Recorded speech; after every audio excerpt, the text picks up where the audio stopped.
The Austrian Grand Prix is the 10th round of the 16-race 1985 World Championship. It's held at the Osterreichring, a very fast and very beautiful circuit in the centre of Austria in the foothills of the Styrian Mountains. In qualifying, average speeds have been over 155 miles an hour. But rain spoilt the second day of qualifying, and so it's Alain Prost who takes pole position, with Nigel Mansell in the Williams Honda alongside him. Niki Lauda has made a lot of headlines by announcing his retirement here at his home Grand Prix. He'll retire at the end of this season, so this is going to be his final home Grand Prix, and he's very keen to go well. He's on the second row of the grid, together with Keke Rosberg in the other Williams Honda. Michele Alboreto, the championship leader, is well down the grid in ninth spot. At the start, there's a multiple accident. Two cars, the Tolman of Fabi and the Lotus of Elio De Angelis, are slow away. Alboreto's Ferrari and Berger's Arrows are also involved. So, while Niki Lauda leads the race, the red flags come out and the race is stopped. Berger's Arrows is still on the main straight, and although the cars are moved to one side, with Niki Lauda leading, Prost in second place, Rosberg third, and Tombe, who's come through the accident in a splendid fourth place, nevertheless the organisers decide to show the red flag, and so, with one lap completed, the race is stopped. While the wreckage is cleared, Alboreto is allowed to take his spare car. Fabi takes over his teammate's car, Ginzani's. Alain Prost also decides to change to his spare car, although he wasn't involved in the accident, because he's worried about a constant velocity joint in the transmission. The race runs its full distance of 52 laps, and this time there is a clean start. Rosberg is very fast away, going round his teammate Mansell. Prost gets the lead, Rosberg is second, and Niki Lauda goes into third place. Everybody gets cleanly away, and it's the Brabham of Nelson Piquet which is fourth.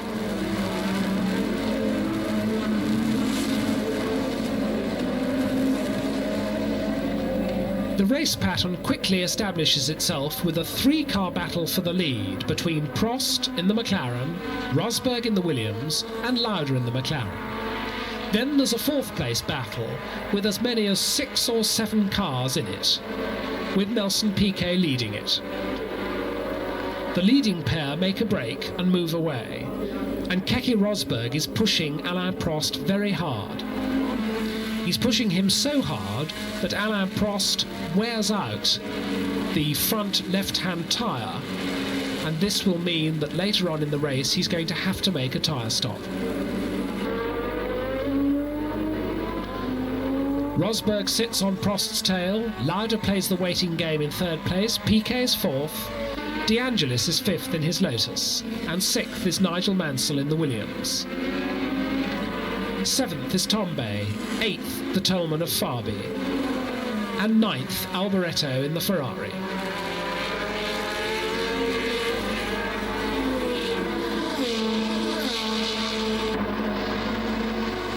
The sparks come from the bottom of the cars that are scraping on the track.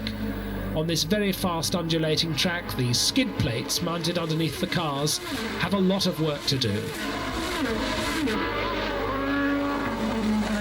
But Prost's threat from Rosberg is soon over. Rosberg slows with engine trouble. Lauda goes by. Rosberg undoes the life support system for his crash helmet and coasts into the pits. So now it's McLaren first, McLaren second, and it's Nelson Piquet in third place. De Angelis, Mansell and Fabi are nose to tail for fourth.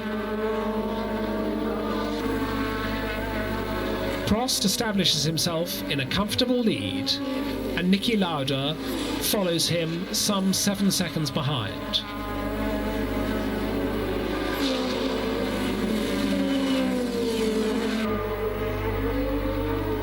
And Andrea de Cesaris has a big accident in the Ligier.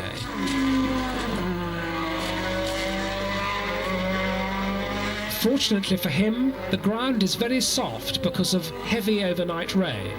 Miraculously, he's completely unhurt, even though his overalls and crash helmet are covered with mud.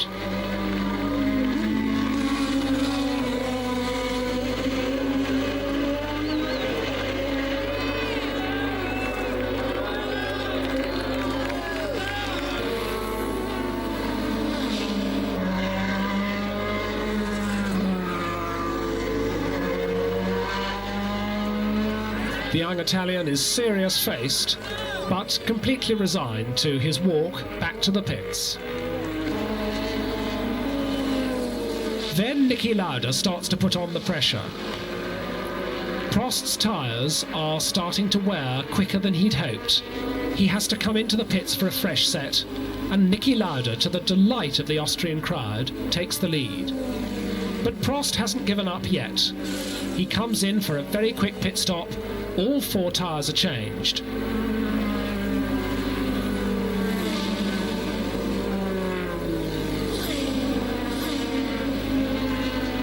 The car is stationary for less than 12 seconds, although by the time he rejoins, he has in fact dropped to 29 seconds behind the leader.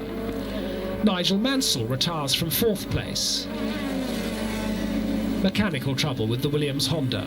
And soon after, Nelson Piquet's in the pits with the 3rd-placed Brabham. He has a broken exhaust, and he too has to retire. Elio De Angelis has made a pit stop for fresh tyres with his Lotus, and that means that in 3rd place now, it's Ayrton Senna with the Lotus. Then a puff of smoke heralds the end of Niki Lauda's race. He parks with a broken turbocharger. Sadly, his dream of winning his home Grand Prix in his last Grand Prix year is not realised, and Alain Prost goes through into the lead once more.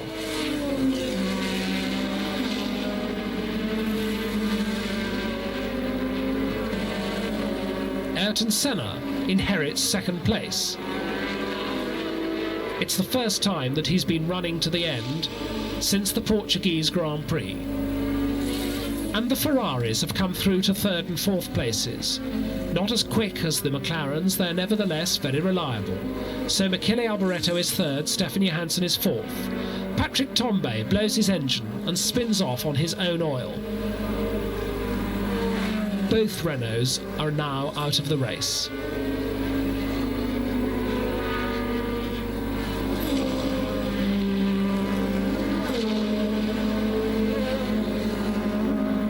The marshals are quick with the fire extinguisher.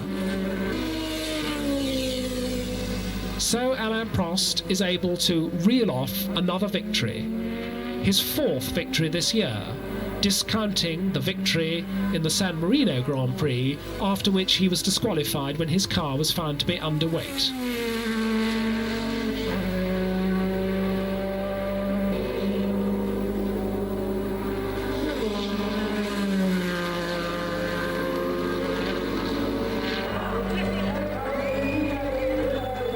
The checkered flag for Alain Prost. Ayrton Senna is 2nd, Michele Alboreto 3rd, Stefan Johansson 4th. De Angelis is 5th, so both Ferraris, both Lotuses finish, and Sura's Brabham is 6th, a lap behind.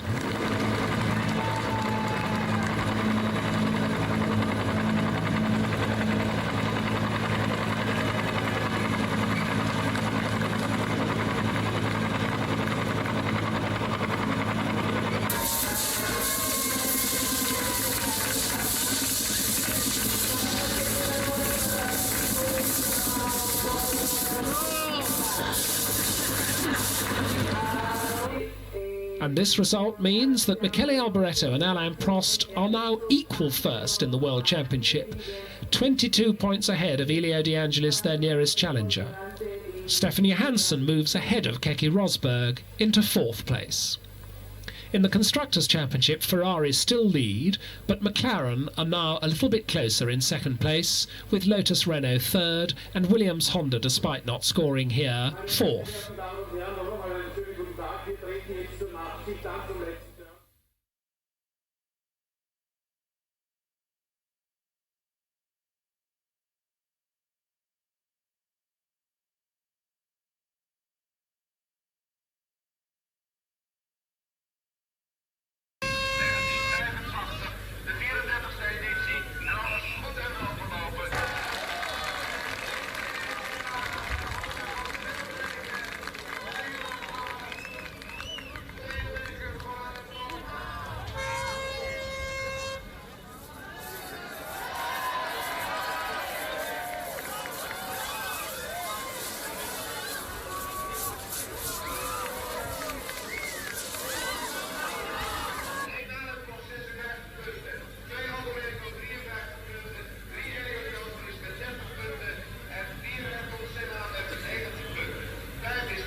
zo daarheen.